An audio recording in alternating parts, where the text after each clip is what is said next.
منهما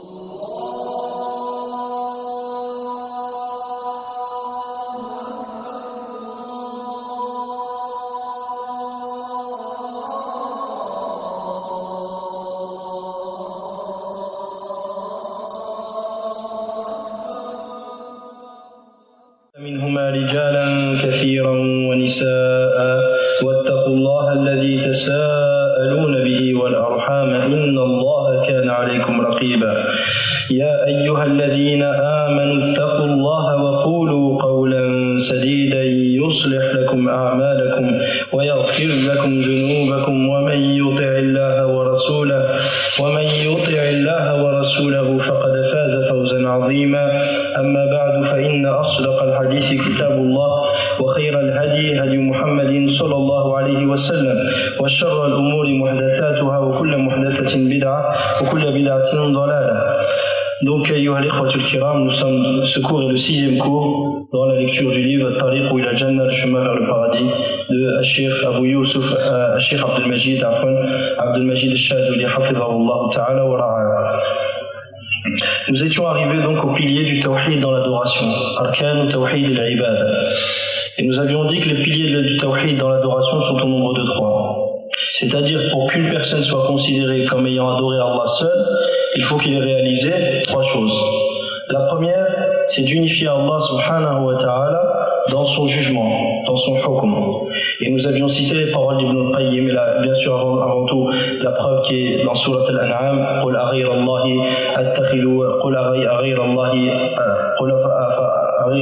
أَبْتَغِي حَكَمًا وَهُوَ الَّذِي أَنزَلَ إِلَيْكُمُ الْكِتَابَ مُفَصَّلًا. Dis à ce autre qu'Allah que je vais prendre et chercher et vouloir comme juge alors que c'est lui qui vous a révélé le livre détaillant toutes choses. Puis nous avions cité le tawhid d'Allah dans al-wilaya, dans l'alliance, d'unifier Allah dans l'alliance.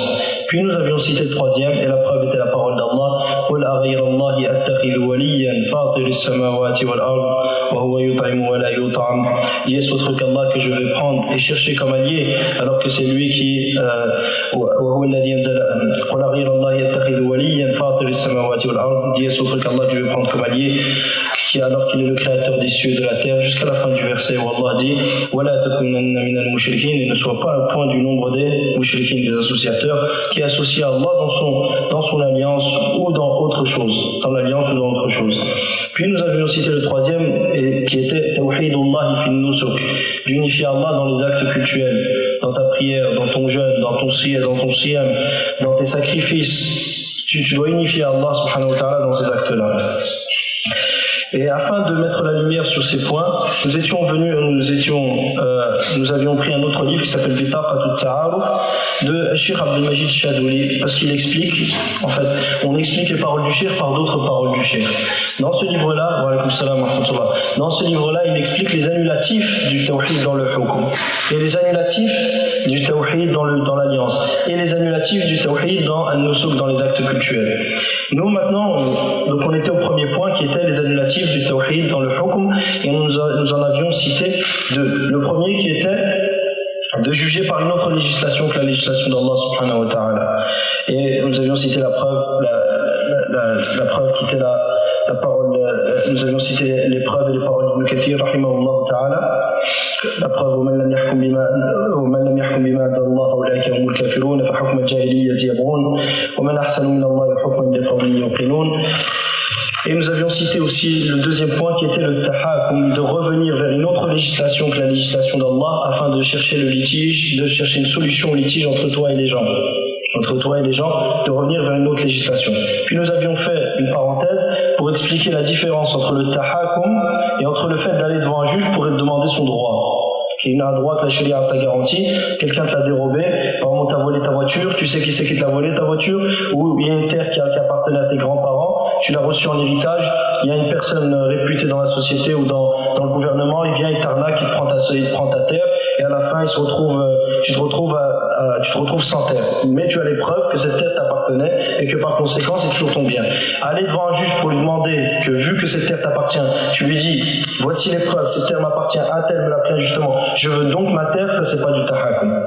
Ça, c'est pas du tahakum. Et en cas de nécessité, ou lorsque ce bien que tu as perdu, si jamais tu ne le récupères pas, tu vas te retrouver dans une situation très très délicate, il t'est permis d'aller faire ce genre de démarche. Mais sinon, si le bien est minime, comme une chose banale dans la vie de tous les jours, il est demandé de s'éloigner du tarot et de s'éloigner des tribunaux qui jugent par autre que la loi d'Allah subhanahu wa ta'ala. Mais nous avions dit que ça, c'est pas du tahakum. Parce que le tahakum, qu'est-ce que c'est? C'est de revenir vers un juge afin de lui demander de trancher, d'arbitrer dans un litige, par sa loi.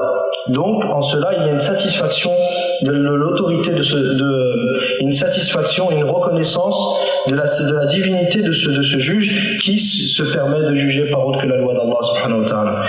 Donc ça, c'est le tahakum. Quant au fait, ce qu'on appelle istifa ou al-huquq, de récupérer ses droits, que ce soit au travers des tribunaux ou d'aller voir la police ou autre, ça rentre pas dans le tahakum. Donc ça rentre plutôt dans ce qu'on appelle al-istinsar, la demande d'aide, ou istifa ou al-huquq, ou la récupération de ses droits. Et nous avions de toute manière expliqué ça dans le cours précédent. Pour ceux qui veulent y revenir, Inch'Allah, l'audio est présent.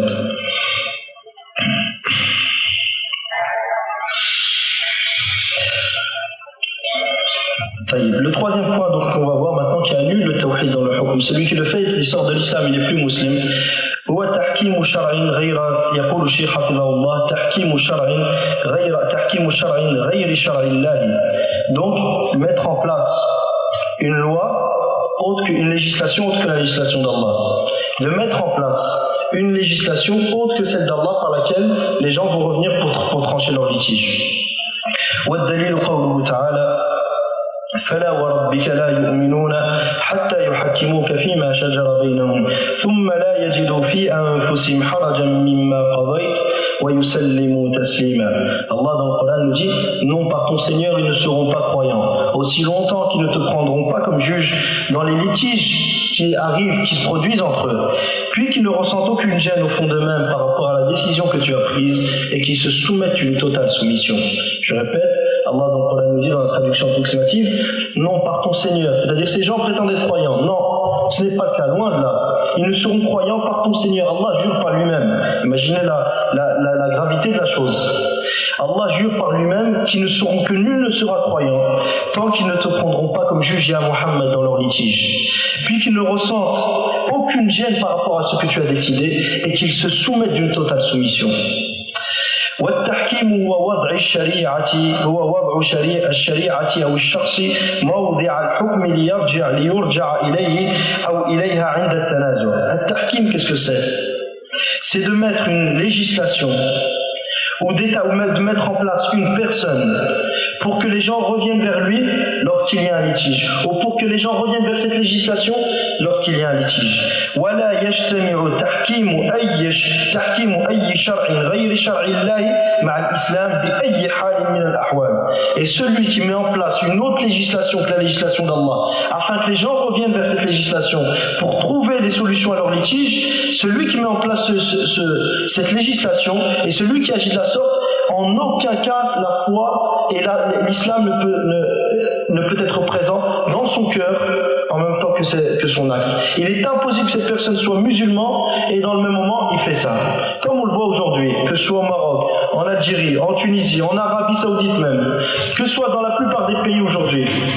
La plupart des pays qui se prétendent des États islamiques, en réalité, qu'est-ce qu'ils font? Ils ont pris les lois occidentales, et ils les ont mis en place à la place de la charia d'Allah. La charia d'Allah, ils l'ont rejetée. Et ils ont mis en place d'autres législations que les hommes ont forgées, que les hommes ont inventées, à travers ce qu'ils pensent eux être correct.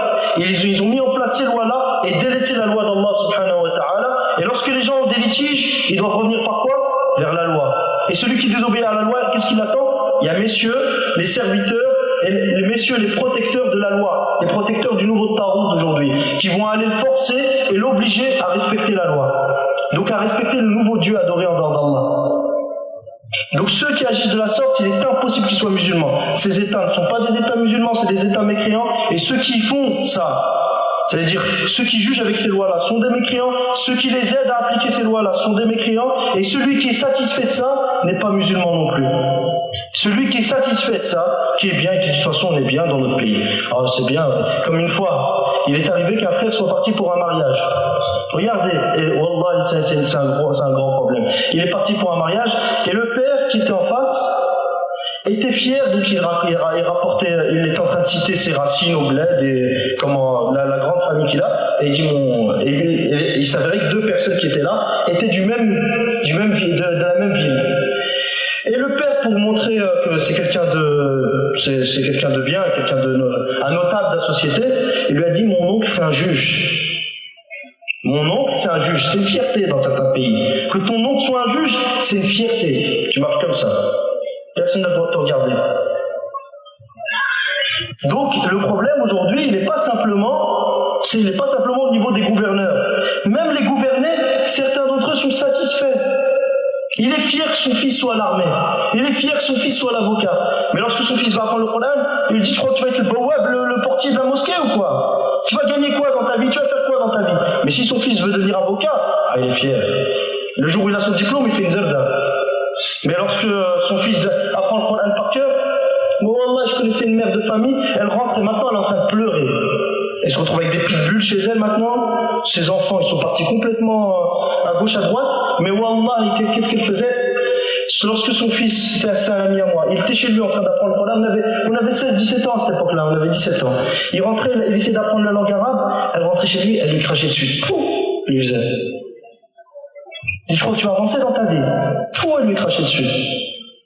Maintenant, wallah, vous voyez sa situation. Allah musta'an. Des chiens à la maison.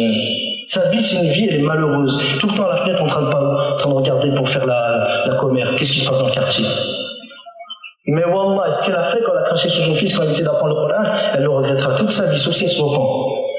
Aujourd'hui, son fils serait devenu avocat. Masha'Allah, mon fils a réussi dans la société. Il a prêté allégeance à la Constitution, rien à faire. C'est bien. Comme il y en a, wallah, c'est déjà arrivé que certains frères parlent avec certaines personnes sur l'importance de désavouer le kufr, de ne pas faire de kufr. Il y en a un, il lui a dit: mais si on ne fait pas de kufr, on va vivre comment? Si on ne fait pas de kufr, on va vivre comment? Subhanallah, donc Allah, il n'est pas sage. Allah, il nous a donné une loi qu'on ne peut pas appliquer. On est obligé de vivre dans le kufr. On est obligé de faire du kufr dans notre vie. Ça n'existe pas, ça, c'est pas possible. Donc, il faut se dissoudre. C'est plus s'intégrer, c'est se dissoudre, se perdre. Tu n'as plus d'identité. Tu ne sais plus qui t'es. Et c'est grave. Aujourd'hui, maintenant, même en France, si vous voyez bien, avant, par exemple, quand tu demandais la carte de séjour, quand tu demandes la carte d'identité, te demande de prêter allégeance à la Constitution. Et ça, c'est du kufr clair. Ça, c'est quelque chose de très très grave. Pas jouer avec ça. Tu dis: je jure fidélité à la Constitution, je jure de défendre les lois de la République. Si tu as fait ça, c'est comme si tu avais juré. Pour bien comprendre ça, imaginez quelqu'un, à l'époque du prophète, il y a les statues là, Al-Uzza et tout. Et il se met à côté, et il dit: je jure fidélité, il dit: je jure fidélité à Allah, Al-Uzza, je jure de les défendre, de sacrifier ma vie pour. Après, il va le prier avec le prophète. Le prophète, il va accepter son islam. C'est pas possible. Celui qui dit la ilaha illallah, comme dit le prophète sallallahu alayhi wa sallam, et désavoue tout ce qui est adoré en dehors d'Allah. Son sang et ses biens seront alors sacrés, c'est-à-dire par la sacralité de l'islam, c'est-à-dire qu'à ce moment-là, il sera musulman. Mais c'est pas possible que quelqu'un soit musulman en jurant fidélité à la Constitution. C'est devenu un honneur aujourd'hui de faire partie des partis politiques et de prêter allégeance à la Constitution, de défendre la Constitution, sacrifier sa vie pour la Constitution. C'est quelque chose de grave. Donc avant, en France, par exemple, c'était ça. Quand tu voulais avoir la nationalité, c'est ce qu'ils te mettaient comme condition. Mais quand tu voulais avoir la carte de séjour, ils ne te demandaient pas cette condition. Mais maintenant, ça a changé. Même la carte de séjour, pour qu'ils te la donnent, tu dois suer, mais tu ne dois pas suer dans le bien.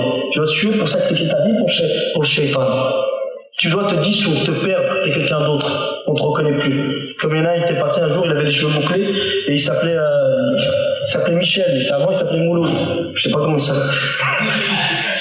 Il dit: je comprends pas pourquoi on prend. C'était après le 11 septembre. Il dit: je comprends pas pourquoi on ne croit pas que je suis un Français. Alors regarde-toi, t'as pas photo. Quoi que tu fasses, ça marchera jamais. Je sais pas si vous connaissez l'histoire avec l'hirondelle. Bon, c'est une histoire qui a raconté. Juste une parenthèse, Cheikh Abdel Karim Al-Khoudel, qui est un muhaddith à Riyad, il citait un point. Souvent dans les livres, tu trouves des histoires, et c'est des histoires qui n'ont pas existé, comme l'histoire de Jouha, les Jouha, ils sont Hma, ils sont Himar, ils sont Nan. C'est des histoires qui n'ont pas existé.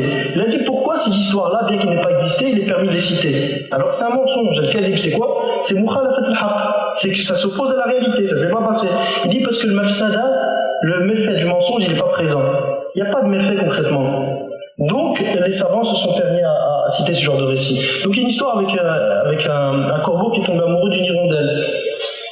Donc, qu'est-ce qui s'est passé? Bon, il a été la voir et tout. Bon, il voulait se marier avec elle.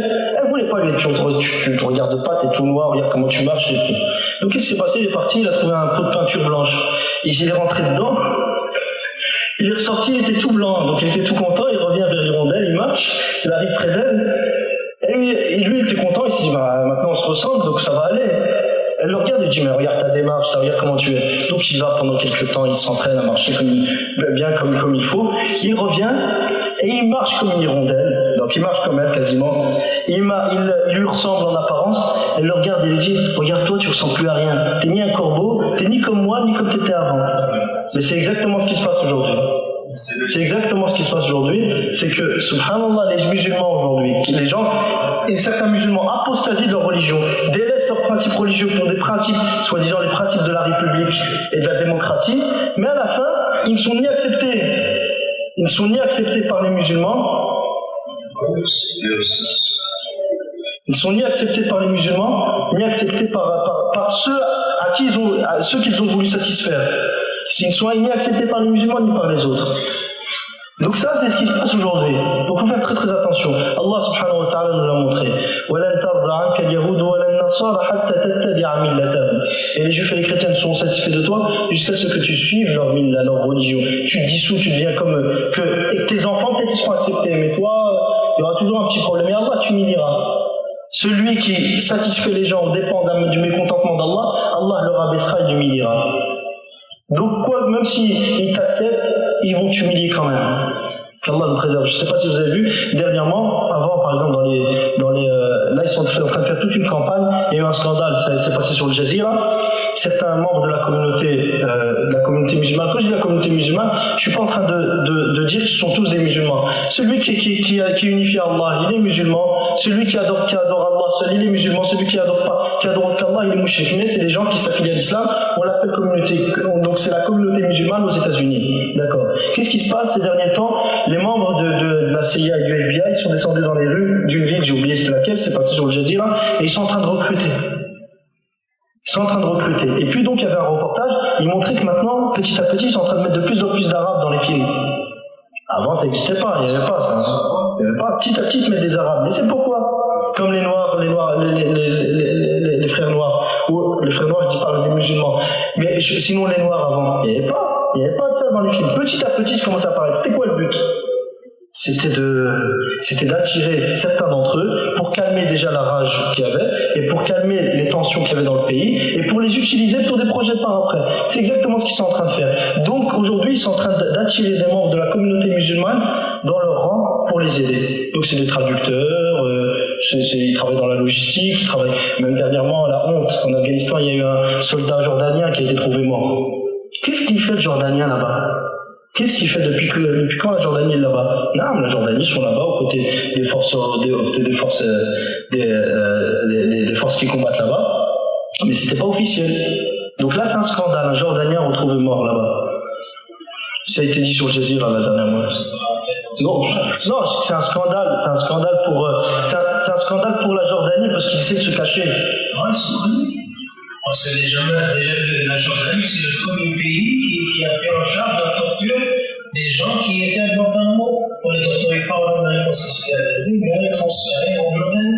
C'est le premier pays. La Jordanie, ensuite la Syrie, ensuite l'Égypte, et après c'est le Maroc et la Tunisie. C'est connu. C'est depuis d'avant déjà. Mais par rapport à ce genre de choses, par les tortures, ils essayaient de les camoufler à un certain moment. Puis après, ça a été reconnu. Mais le fait d'aller, tu sais, eux, ils sont comment ces gens-là? Ils font toujours deux poids, deux mesures. C'est-à-dire que les tortures, ils vont les accepter chez eux, mais d'aller combattre ouvertement, ils vont avoir peur de la réaction de certaines personnes qui ont encore, même si certains n'ont plus d'islam, je ne parle pas de tout le monde, il y a alhamdoulilah des musulmans là-bas, mais même si certains ils n'ont plus d'islam, mais ils ont encore cette fierté. Comment ça se fait que vous allez combattre des musulmans là-bas? Donc des fois ils essaient de cacher, ils ne le disent pas ouvertement, ils n'ont jamais dit ouvertement qu'on envoie nos hommes là-bas. Ça ils n'oseraient pas le dire. Ouais, les Turcs c'est autre chose. Les Turcs ils veulent rentrer en Europe. Donc c'est pour ça qu'eux, ils sont prêts à tout. Mais la Jordanie, par exemple, ces pays-là, ce que je veux dire, l'essentiel, c'est que ces pays-là, ici, un peu de cachet. Et petit à petit, ils sont en train de se dénoncer. Qu'Allah nous préserve à la couleur. Par exemple, quand on parle, quand on dit communauté musulmane, personnellement, je pense que le fait que ces gens-là sont en Amérique, déjà, c'est tout à fait contraire à leur foi. On peut dire que c'est des gens qui prétendent, que ce soit un que ce soit un on peut dire que c'est musulmans, je pense que c'est un peu exagéré. En fait, le fait de vivre. Pardon, ça c'est entre nous. Entre nous, par exemple, pour les autres, ça c'est autre chose. Mais entre nous, si on dit que ces gens-là sont musulmans, je pense que c'est un peu exagéré. Le simple fait de vivre en Amérique, c'est pas de. Regarde, là, si tu permets, le simple fait de vivre en Amérique, il faut savoir que la grande majorité des Jumhur, considèrent que celui qui vit dans une terre de kufr n'est pas kafir. Il y a eu un khilaf, mais c'est un khilaf à la kulli hal. Certains ont peut-être dit le contraire, mais il s'avère que le plus apparent, c'est qu'il n'y a pas de dalil pour dire que celui qui vit dans une terre de kufr est kafir. Pour dire par exemple que celui qui vit aux États-Unis sans qu'il ait fait de kufr, il est mécréant, ça il faut un dalil clair parce que comme il est connu, ce qui est affirmé avec certitude ne peut être retiré que par une certitude qui lui est semblable. Donc si l'islam a été affirmé avec certitude d'une personne, c'est-à-dire quelqu'un qui nous montre l'islam en apparence, nous lui montrons, nous le considérons comme un musulman. Maintenant, pour le faire sortir de l'islam, il faut vraiment un dalil clair. Ici, un dalil, dire que la simple iqama, la simple résidence aux États-Unis est un acte qui exclut de l'islam, ça il faut une preuve claire. Et jusque preuve du contraire, c'est-à-dire qu'on ne peut pas affirmer ce genre de choses. Oui, mais par exemple, la grande majorité des gens, la grande majorité des gens, parce que tous, à l'exception des 4 amis qui vont y arriver, la plupart de ces gens-là, ils sont absolument, ils soutiennent absolument ça, franchement, il faut l'affirmer. C'est-à-dire, même, tu sais, même le fait qu'on pense qu'un grand nombre de gens, par exemple, qu'on pense qu'un grand nombre de gens ne sont pas musulmans, mais si ces gens-là nous montrent l'islam, je te donne un exemple. On sait aujourd'hui que la plupart des gens ne connaissent pas le sens de la ilaha illallah. C'est une réalité. Qu'on le veuille ou non, Allah subhanahu wa ta'ala dit et la plupart des gens, même si tu fais 20 efforts, ne seront pas croyants. Ça, c'est une réalité. Beaucoup de gens ne savent pas le sens de la ilaha illallah. C'est une réalité. Mais si cette personne me montre l'islam, qu'est-ce que je lui montre moi? Je me comporte avec lui comme un musulman. Même si je suppose qu'il ne sache pas l'islam. Donc qu'est-ce que je fais avec lui? Je l'enseigne. Je lui apprends, mais je ne peux pas, sur base de cette supposition, dire que je lui retire le nom de musulman ou l'ahkam des musulmans. Parce que cette supposition-là, c'est Allah subhanahu wa ta'ala ne l'a pas pris comme un manat, comme une cause, et une illa, comme une cause qui permet d'affirmer la mécréance d'une personne. C'est pour ça que même si tu vois, il y a un grand khilaf sur un hadith. Il y a un homme qui est venu voir le prophète sallallahu alayhi wa sallam. Il lui a dit, ya Rasulallah, le prophète sallallahu alayhi wa sallam lui a dit, aslim. Qala inni kari. Qala aslim wa law karit. Le prophète sallallahu alayhi wa sallam lui a dit, rentre dans l'islam. Cet homme lui a dit, j'ai de la répulsion. Il lui a dit, rentre dans l'islam même si tu as de la répulsion. Al-Hafidh ibn Hajar, ibn Rajab, rahimahullah, dans Fath al-Bari, il dit, et dans ce texte, il y a une preuve que l'islam est accepté même avec un shart al-fasid. C'est que cette personne-là a de la répulsion vis-à-vis de l'islam. Ce que je veux dire par là, c'est qu'il y a d'autres savants, ils ont dit quoi, et c'est ça le plus, comme on va le voir par après, c'est que c'est ce genre de personnes. Alors, on va voir le détail de cette mas'ala, Inch'Allah, par après, ça va venir. Mais ce qui est à retenir, c'est que quelqu'un, je peux savoir, et je peux me douter qu'il n'est pas musulman, mais s'il montre l'islam, je le juge musulman. C'est pour ça, par exemple, Al-Hazil, celui qui prononce l'islam, qui dit qu'il rentre dans l'islam pour rigoler. Imaginez qu'on est dans un état islamique, et qu'un chrétien, il est là, il est avec 2 musulmans, et leur dit, vous savez quoi aujourd'hui? Je suis musulman alors. Certains savants, Ibn Qayyim, rahimahullah, certains Hanafiya, ils ont dit il est musulman en apparence. Mais maintenant, est-ce qu'il va aller au paradis ou pas? Ça, s'il n'était pas, tant qu'il faisait ça juste pour plaisanter, il n'ira pas au paradis. Mais en apparence, il est musulman. Bien qu'on sait qu'il n'a pas rempli lui des conditions de la ilaha illallah, qui est un sidq, il n'est pas sadiq. Cette personne-là, il n'avait même pas l'intention d'entrer dans l'islam, il faisait que blaguer. Mais son islam est quand même accepté en apparence. C'est-à-dire qu'il y a des ahkam qui en découlent. Donc il faut faire la différence entre le hukm ala l'islam, al-hukm bil islam, statuer de l'islam des gens en apparence, et entre haqiqat al-islam, est-ce qu'ils l'ont réalisé ou pas. Donc il se peut qu'une grande majorité de ces gens-là, c'est réellement, s'ils sont d'accord avec leur gouvernement, et ce que font leur gouvernement comme guerre qu'ils mènent contre l'islam et les musulmans, c'est pas des musulmans ces gens. Mais en apparence, nous on les voit s'affilier à l'islam. Ceux d'entre eux qui, on a une preuve claire qu'ils soutiennent leur gouvernement, on va se comporter avec eux comme des non-musulmans. Mais les autres dont on n'a pas de preuve, si je le vois, par exemple, la femme elle a un hijab, l'autre je le vois prier, et je vois pas de chiffre de lui, je vois pas de choses qui s'opposent à l'islam, je vais me comporter avec lui comme un musulman, jusqu'à preuve du contraire. Alors, Allah. Donc on a vu le troisième point, qui est de mettre en place une législation autre que la législation d'Allah, ou un homme qui va juger par autre que la loi d'Allah. Celui qui fait ça, il n'est pas musulman, comme on le voit dans un grand nombre de pays aujourd'hui. Et c'est pas simplement un grand nombre de pays. Hamas, le mouvement Hamas. Il est triste de constater aujourd'hui que les gens les pensent pour un mouvement, les croient pour être un mouvement islamique. C'est pas un mouvement islamique. Ces gens-là s'affilient à l'islam mensongèrement. Ces gens-là appliquent une autre loi que la loi d'Allah subhanahu wa ta'ala. Ces gens-là cherchent l'arbitrage de leur litige auprès d'une autre législation que la législation d'Allah. Ces gens-là jugent par autre que la législation d'Allah. C'est-à-dire les trois points qu'on a vus depuis tout à l'heure, ils sont dedans. Même s'ils disent qu'ils sont là pour la cause palestinienne, que ces gens veulent défendre les musulmans, et que ces gens veulent, c'est-à-dire ils te disent à l'islam, c'est notre hal, c'est notre solution. C'est que des prétentions, des étendards qu'ils lèvent pour endormir les gens.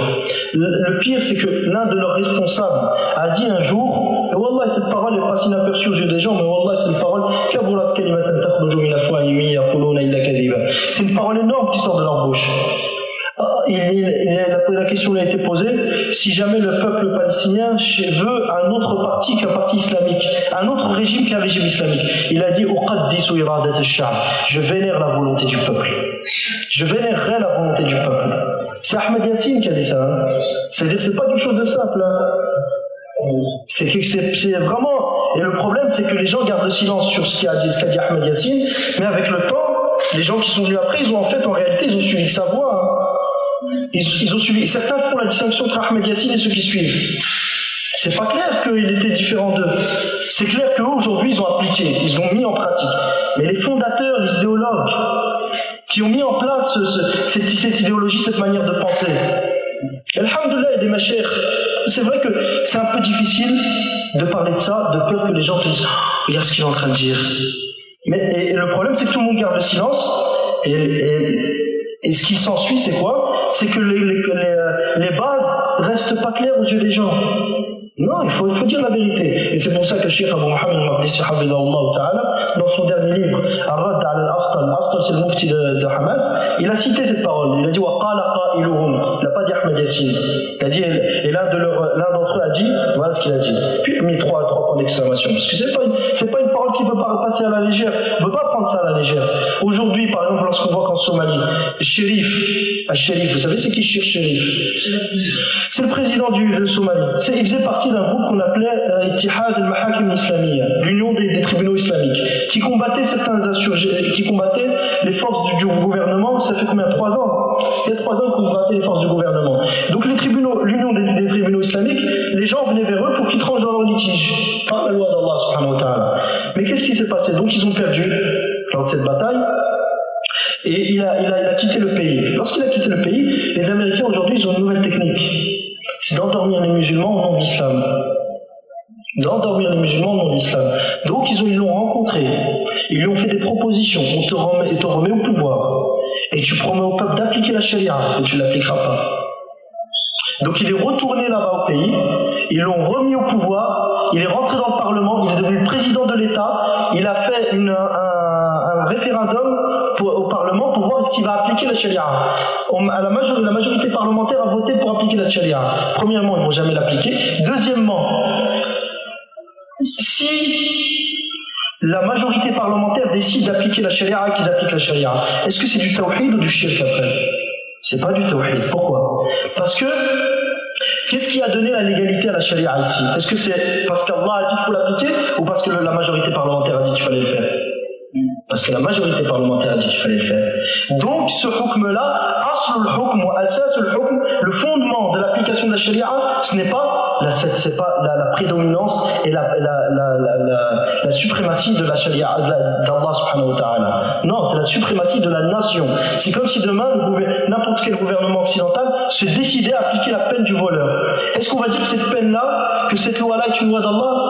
Non, parce qu'elle provient de quoi? De la suprême. Elle provient d'une base qui n'est pas une base islamique, qui est que la suprématie appartient à la nation, et cette nation, partant de ce principe que la suprématie, la prédominance lui appartient, elle a décidé de mettre en pratique telle et telle loi. Et Genghis Khan, le chef des Tatars, il avait des lois qui s'accordaient à la loi d'Allah subhanahu wa ta'ala, en apparence. Est-ce que c'est pour autant que les savants ont dit que ces lois étaient des lois islamiques? Loin de là. Donc aujourd'hui, il faut bien comprendre que ces mouvements, surtout les mouvements des Ikhwan Muslimin, ces gens-là combattent l'islam de l'intérieur. Et seront utilisés par les gouvernements, par l'Occident pour détruire l'islam de l'intérieur. En Afghanistan, ils sont rentrés, Rabban Sayyaf, qui étaient des chefs des frères musulmans en Afghanistan lorsqu'ils combattaient les soviets, ils sont rentrés sur les tanks américains pour combattre les talibans. En Somalie, vous voyez, ils sont dans le rang de qui, les frères musulmans. En Algérie, à l'époque, le parti de Nahnah, ils étaient qui? Ils étaient contre tout le monde. Sans parler du fils, c'est ce qu'ils ont fait. Je parle pas de ça. Mais ils étaient déjà contre le fils. Que dire des autres? En Palestine, le Hamas, qu'est-ce qu'ils font aujourd'hui? Premièrement, maintenant, toute personne qui s'affilie à la salafiyya. Salafiyya, c'est pas une secte comme les pseudo-salafis là de la rue, je sais pas comment, ceux qui sont à côté, la Taïfa Mansoura, ceux qui se prétendent de groupe sauvé. Ces gens-là sont des mourjias, sont des égarés, même s'ils disent salafi. Mais sinon, la salafiyya, c'est une voie correcte, une voie qu'Allah il aime et il agrée. Parce que c'est une méthodologie saine qui consiste à comprendre le Coran et la Sunna sur la compréhension des salaf salih. Et ça, c'est une méthodologie correcte. En Palestine, maintenant, dans la Gaza, dans la région où le Hamas est dessus, toute personne qui s'affilie à la salafiyya, elle n'a pas le droit de faire khutbah de Jumu'ah, de dars ou de maw'ida, d'exhortation. Et toute personne, lorsque la charia, lorsque certains ont demandé l'application de la charia, ils ont tué. Ceux qui étaient blessés leur mettaient des balles dans la tête. Des balles dans la tête, non. Ceux qui étaient emmenés par les voitures de secours, enfin l'ambulance, lorsque les ambulances les emmenaient, sur la route, ils disaient, il y a une ambulance qui arrive, wallah, il y a des enregistrements, arrêtez-le et tuez-le. Ils arrêtaient les frères qui étaient blessés, qui allaient vers l'ambulance, qui allaient vers l'hôpital, ils arrêtaient et leur mettaient une balle dans la tête. Donc aujourd'hui, il faut bien comprendre que ce qu'on a cité n'est pas valable juste pour les laïcs, clairement, qui sont les gouverneurs des pays arabes. Il y a d'autres, il y a une nouvelle laïcité aujourd'hui qui est en train d'apparaître. Barakallahu fikum. Ala kulli hal, Inch'Allah, on a vu qu'un seul point. Moi, personnellement, on peut faire le maghreb juste... combien de temps? Il y a combien de temps là?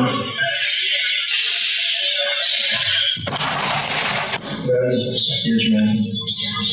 الحمد لله والصلاة والسلام على رسول الله وعلى آله وصحبه ومن اهتدى بهداه أما بعد اللهم لا سهل إلا ما جعلته سهلا وأنت تجعل الحزن إذا شئت سهلا فسهل علينا أمورنا كلها واجعلها خالصة لوجهك الكريم حتى نلقاك بها يوم القيامة آمين آمين آمين. Donc on a vu le troisième point qui annule le tawhid dans le hukm. Troisième point qui annule le tawhid, d'unifier Allah dans son jugement, qui est d'établir et de mettre en place une législation, une loi générale ou un homme qui ne tranche pas sur base de la loi d'Allah. Donc la preuve est la parole d'Allah dans Surat An-Nisa, verset 65. D'accord. Le tahkim, comme on l'a vu, donc qu'est-ce que signifie le tahkim?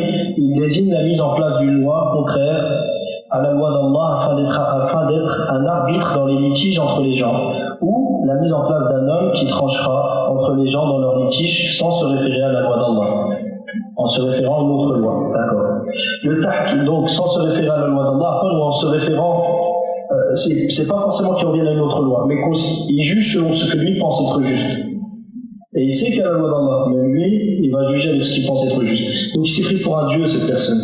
C'est mis à l'égal d'Allah. Lui aussi, il a une loi. Qu'est-ce qu'il a dit Pharaon? Il a dit et je ne vous montre que ce que je vois. Et je ne vous guide que vers le chemin de la droiture. Donc c'est ça. Chaque siècle a un Pharaon. Et aujourd'hui, il y a des pharaons, plusieurs pharaons aujourd'hui, qui établissent aux gens des lois d'eux-mêmes, qui pensent être justes. Et ils savent qu'Allah a dit le contraire.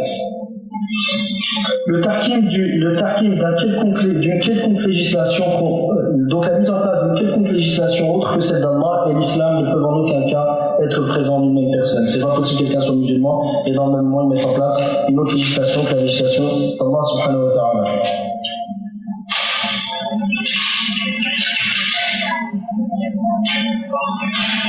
Le quatrième point, donc le quatrième point, c'est la législation. Et la preuve donc, de légiférer des lois contraires à la loi d'Allah. Donc que la personne sache que sa loi, que ce qu'il va faire est contraire à ce qu'Allah a dit et qu'il établisse tout de même cette loi-là. Par exemple, vous connaissez la fameuse histoire que Cheikh Kishk racontait. Quelqu'un en Tunisie qui a été arrêté parce qu'il s'était marié une deuxième fois. Donc ils l'ont attrapé, ils l'ont convoqué devant le tribunal. Donc ils allaient le condamner, il allait être condamné. Puis lui il a réfléchi, il s'est dit attends, je vais leur dire, ils l'ont dit c'est qui cette femme? Il s'est dit je vais dire que c'est ma femme, je vais me retrouver en prison. Je dis que c'est ma copine, et puis ils m'ont retrouvé. Il a dit c'est ma copine, on se connaît, on sort ensemble, je sais pas ce qu'il a dit. Puis ils l'ont laissé partir. Subhanallah. Aujourd'hui, il faut bien comprendre, c'est quoi qui est un crime dans les pays comme le Maroc, l'Algérie, la Tunisie? C'est quoi qui est un crime? C'est qu'un homme ou une femme trompe son mari, ou ça, dans le lit conjugal, chez eux, sans l'autorisation du mari. Regardez les restrictions. C'est quoi le crime dans ces pays-là? C'est que l'homme ou la femme trompe, que l'époux ou l'épouse trompe son époux ou son épouse, sans le consentement de l'époux ou de l'épouse. Donc s'il y a le consentement, il n'y a pas de crime. Vous n'avez rien fait de mal. Vous pouvez aller. Et merci de vous être présenté. Deuxièmement, si c'est fait autre que dans le lit conjugal, il n'y a rien. Subhanallah al-Azim. Si ça c'est pas si la personne qui a fait ça ne s'est pas mis à l'égal d'Allah subhanahu wa ta'ala, alors c'est quoi? Donc de légiférer une loi contraire à la loi d'Allah subhanahu wa ta'ala. Légiférer une loi contraire à la loi d'Allah. Allah subhanahu wa ta'ala nous dit innama an-nasi'u ziyadatun fil kufr. C'est quoi an-nasi? An-nasi, les Arabes à l'époque, donc les Arabes, qu'est-ce qu'ils faisaient à l'époque? Ils avaient 4 mois sacrés. Mais ces mois sacrés, quand ça les arrangeait pas, parce qu'ils n'avaient pas le droit de se battre pendant ces mois-là. Donc chaque année, ils les changeaient. Donc c'était des fois tel et tel mois. Après, l'an d'après, c'était d'autres mois encore. En fonction de ce que eux, de leurs intérêts. Donc ils sacralisaient et désacralisaient les mois selon ce que eux pensaient, selon leurs intérêts. Alors qu'Allah subhanahu wa ta'ala fait qu'il y ait 4 mois sacrés. Juste une chose aussi, qui c'est un frère les connaît en détail, donc Dhul-Qiyada, Dhul-Hijja, Muharram et Rajab. Voilà. C'est 4 mois, Dhul-Qiyada, Dhul-Hijja, Muharram et Rajab. Eux, donc Allah a fait que ces 3-4 mois-là soient sacrés. Eux, ils les ont désacralisés. Et des fois, ils faisaient que c'était d'autres mois, en fonction de leurs intérêts. Allah il nous dit quoi sur cet agissement? Regardez bien. Innama an-nasi'u ziyadatun fil kufr. Le nasi, donc cet acte de retarder, de changer les mois sacrés, de les désacraliser certaines fois, et pour en sacraliser d'autres, est un rajout et un supplément dans la mécréance. Est un rajout et un supplément dans la mécréance. C'est un excès dans la mécréance. Ibn Hazm rahimahullah dit quoi? Il dit فإن كان النسيء زيادة في الكفر فالزيادة على الشيء الزيادة على الشيء كفر كذلك. Donc, ce qu'il voulait dire quoi, Ibn Hazm rahimahullah? Je me souviens plus de la parole en détail. Il disait si le nasi, si le fait de désacraliser les mois sacrés, un jour c'est 4 mois, le lendemain d'après c'est d'autres 4 mois. Si ça c'est un excès dans la mécréance, c'est que c'est déjà de la mécréance. Si c'est un excès dans la mécréance, Allah nous a dit que ceux qui font ça, ils ont outrepassé les limites dans la mécréance. Et que c'est un surplus de mécréance. Mais c'est de la mécréance quand même. Donc celui qui permet ce qu'Allah interdit, qu'est-ce qu'il a fait? Il a fait de la mécréance. Allah il a sacralisé, il a interdit de boire du vin. D'accord. Mais dans ces pays qui jugent par autre que la législation d'Allah, qu'est-ce qui se passe? Tu casses une bouteille de vin à quelqu'un, tu dois rembourser ou pas? Non, tu dois rembourser. Donc ils ont sacralisé ce qu'Allah a désacralisé, bien plus à considérer comme étant quelque chose d'ignoble et quelque chose d'impur. Et eux, ils l'ont rendu quoi? Sacré. C'est un bien qui a une valeur aux yeux de la loi, et celui qui le casse, il doit payer. Donc, ceci est de la mécréance. Comme Allah subhanahu wa ta'ala le dit. إنما النسيء زيادة في الكفر فإن كانت زيادة كفرا فالنسيء كفر كذلك. Et de même, Allah subhanahu wa ta'ala nous dit dans le Coran, donc ce verset qu'on a cité dans les sourates, dans Sourate At-Tawbah, Sourate 9, verset 37. Allah nous dit aussi, Am lahum shuraka ou shara'u lahum min ad-din ma lam ya'zan bihi Allah. Ont-ils des associés qui leur ont légiféré dans le din ce qu'Allah n'a pas permis? D'accord. Le terme din, parce que les mots al-jahiliya d'aujourd'hui, qui défendent les tawarites, ils disent quoi? Ils disent ce verset que ont-ils des associés qui leur ont légiféré ce qu'Allah n'a pas permis, qui leur ont légiféré dans le din ce qu'Allah n'a pas permis? Et ils te disent ça, c'est pour ceux qui te disent, par exemple, la prière, on a 5 prières par jour. Non, les musulmans devaient prier 6 prières par jour. Donc celui qui fait ça, ils vont te dire, lui, c'est un tarot, c'est un mécréant, parce qu'il a légiféré dans le din, dans la religion. Donc pour eux, la religion, c'est juste le côté culturel. Hein. C'est juste la prière et le siyam et la zakat. Hein. Donc ils te disent, celui qui fait ça, c'est un mécréant. Et il s'est mis à l'égard d'Allah. Mais celui qui dit, Allah a interdit le vin, mais moi je le perds. Allah a interdit le vin, certes. Dans mon pays, c'est permis le vin. Ou Allah a interdit telle relation. Dans mon pays, c'est permis. Allah a interdit l'apostasie. Mais au nom de la liberté d'expression et la liberté de culte, c'est permis. Même les satanistes, ils ont le droit. Même les satanistes, ils ont leur liberté d'expression. Un champ d'expression qui est garanti à tout citoyen. Donc au Maroc, il y a des satanistes. Des sataniques. On les appelle satanistes ou sataniques? Donc, ces gens-là, ils ont permis ce qu'Allah a interdit, mais les Mourji'a aujourd'hui, cette secte, ils vont te dire quoi? Oui, mais ils n'ont pas dit que c'était ça la religion d'Allah, ils ont juste permis ce qu'Allah a interdit. Donc, on ne peut pas dire que c'est des mécréants. On leur répond comment? Le terme de qu'est-ce qui explique le Coran mieux que le Coran? Qu'est-ce qui explique le Coran? Et quelle est la meilleure des choses, la meilleure manière d'expliquer le Coran? C'est le Coran par le Coran, et le Coran par la Sunna. Allah subhanahu wa ta'ala nous dit dans Sourate Yusuf, Ma kana liya'khudha akhahu fi din al-malik. Youssouf n'allait pas prendre son frère et lui appliquer le din du roi. C'est quoi le din du roi? On voit le tafsir, le hukm du roi. Donc le terme din, il signifie les actes cultuels, la prière, le siyam, la zakat et d'autres, mais il signifie aussi le côté économique, le régime d'un État. On appelle ça un din, parce que le din, ça vient de quoi? De Deynouna. Deynouna, c'est la soumission. C'est pour ça que tu dis quelqu'un, comment tu dis quelqu'un, je l'ai humilié? Dintuhu. Attends. Dintuhu. C'est-à-dire, je l'ai humilié, je l'ai rabaissé. Donc le terme din vient de la racine ad-deynouna, qui veut dire quoi? Qui veut dire la soumission, l'humilité. Donc, le hukm, le régime d'un peuple et le régime auquel se soumet une nation est un din. C'est le din de leur pays. C'est le din de leur pays. Et c'était le din du roi. Allah nous dit, Youssouf n'allait pas appliquer à son frère le din du roi, c'est-à-dire le hukm du roi. Donc le jugement est aussi un din. Le jugement, la loi d'un pays, on appelle ça aussi un din. Donc on reprend cette explication, on l'applique à ce verset. Ont-ils des associés qui leur ont légiféré dans le din ce qu'Allah n'a pas permis, c'est-à-dire dans leur régime de vie, dans leur manière de voir les choses, dans ce qu'ils doivent faire et ne pas faire, ce qui est permis et interdit. C'est pas simplement dans la prière et dans le jeûne, c'est dans tout. Donc Allah, comment a-t-il nommé ceux qui prennent autre que lui comme législateurs, comment les a-t-il appelés? Ont-ils des associés qui leur ont légiféré dans la religion ce qu'Allah n'a pas permis? Donc il les a appelés comment? Des associés. Et celui qui est l'associé d'Allah, est-ce qu'il peut être musulman? Vous avez déjà vu un musulman qui se met à l'égard d'Allah? Nouveau ça. Le nouveau din des Mourji'a. C'est qu'il y a des gens qui se mettent à l'égard d'Allah, mais c'est des musulmans. Malgré tout. L'islam, il n'a plus de sens. Hein. Demande-lui celui qui insulte Allah. Certains d'entre eux, tu lui dis celui qui insulte Allah 5 ans, il te dit c'est un musulman, il dit là, il est Allah. Tu lui dis c'est quoi l'islam? C'est quoi? C'est la soumission à Allah, d'accord. Celui qui a insulté Allah, il s'est soumis à Allah. Il a aimé Allah. Comment tu peux aimer Allah en l'insultant?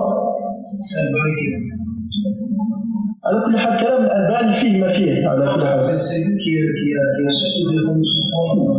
على كل مسألة الألباني في قضية على كل حال إن شاء الله نتحدث فيها فيما بعد.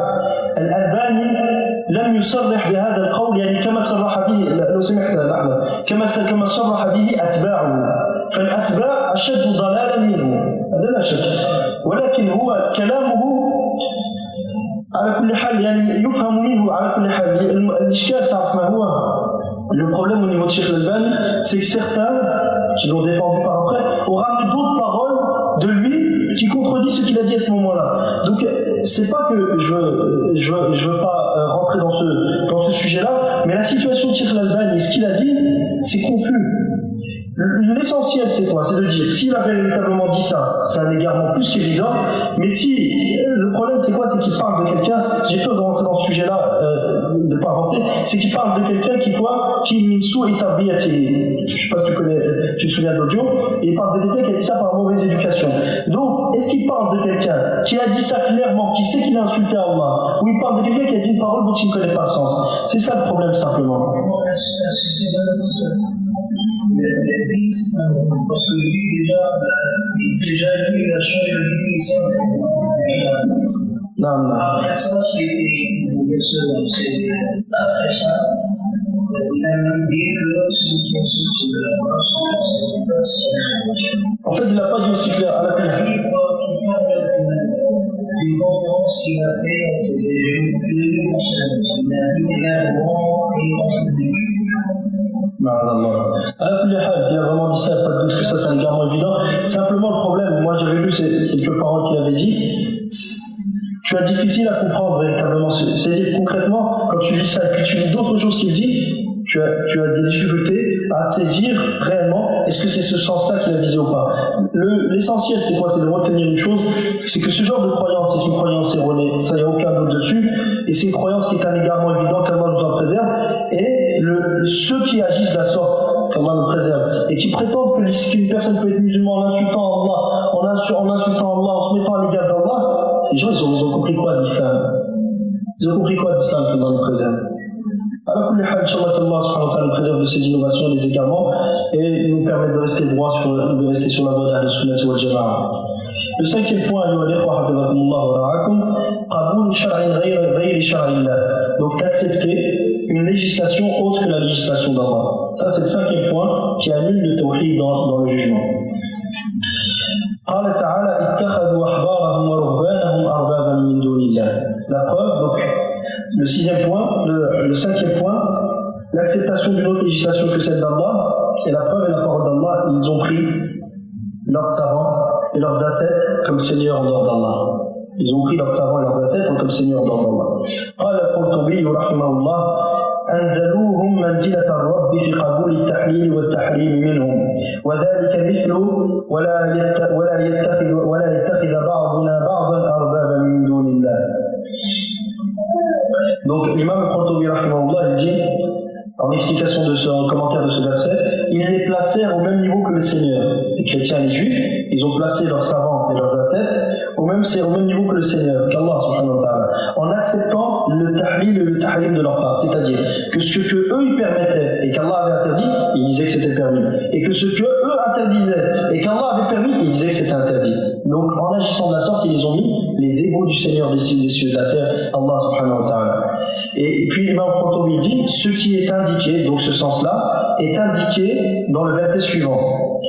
Allah donc nous dit, قُلْ يَا أَهْلَ الْكِتَابِ, on dit aux gens du livre, تَعَالَوْا إِلَىٰ كَلِمَةٍ سَوَاءٍ بَيْنَنَا وَبَيْنَكُمْ, venez à une parole commune entre vous et nous, أَلَّا نَعْبُدَ إِلَّا اللَّهِ, que nous n'adorions qu'Allah, وَلَا نُشْرِكَ بِهِ شَيْئًا, et que nous ne lui donnions qu'un associé, وَلَا يَتَّخِذَ بَعْضُنَا بَعْضًا أَرْبَابًا مِن دُونِ اللَّهِ, et que les uns les autres, nous ne nous prenions point comme Seigneur en dehors d'Allah. فَإِن تَوَلَّوْا, s'ils se détournent, فَقُولُوا اشْهَدُوا بِأَنَّا مُسْلِمُونَ, dites-leur alors, soyez témoins que nous sommes musulmans. Donc, que nous ne nous prenions point comme Seigneur en dehors d'Allah. Comment se prendre comme Seigneur en dehors d'Allah? Comment? C'est qu'une personne t'interdit ce qu'Allah a permis, et toi tu acceptes cette interdiction, et tu dis que cette chose-là est permise. Ou tu établis une loi dans ton pays qui dit que cette chose est permise. Ou tu as un régime t'as une autorité chez toi. Tu dis à partir d'aujourd'hui, telle chose est permise, ou telle chose est interdite. Pourquoi? Parce qu'un tel l'a dit. Alors qu'Allah a dit le contraire. Donc Allah a dit le contraire. Ce verset il a été révélé, il faut savoir que dans Sunan al-Tirmidhi, le prophète sallallahu alayhi wa sallam, il était à la mosquée et il récitait Surat al-Tawbah. Et il y a un homme qui s'appelait Adi ibn Hatim, radiyallahu anhu, qui s'est converti à l'islam après ce récit. Il est venu à la mosquée, c'était le fils de Hatim al-Ta'i. Hatim al-Ta'i, c'était un homme qui était connu pour sa générosité à la Mecque. Et le prophète sallallahu alayhi wa sallam, c'est-à-dire il est même cité dans les dictons arabes. Il y a quelqu'un de généreux comme Hatim al-Ta'i.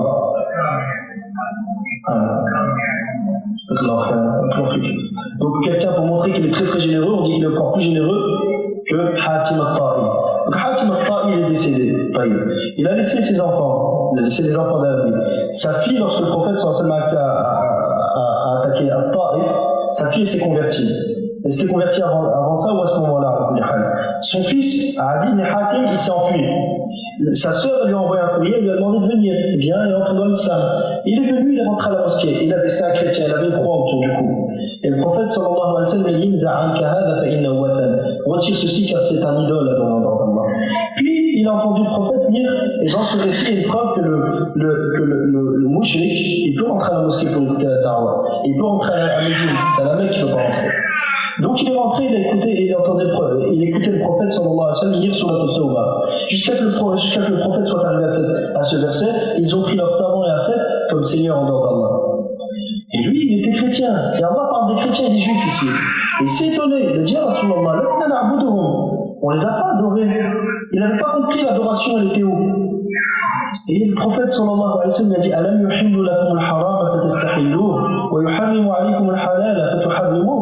Ne vous ont-ils pas permis ce qu'Allah interdit, puis vous le conditiez et vous le considériez comme permis, et ils ne vous ont-ils pas interdit ce qu'Allah permis, puis vous l'interdisiez? Il a réfléchi, il a dit, certes, on a agi de la sorte, c'est vrai.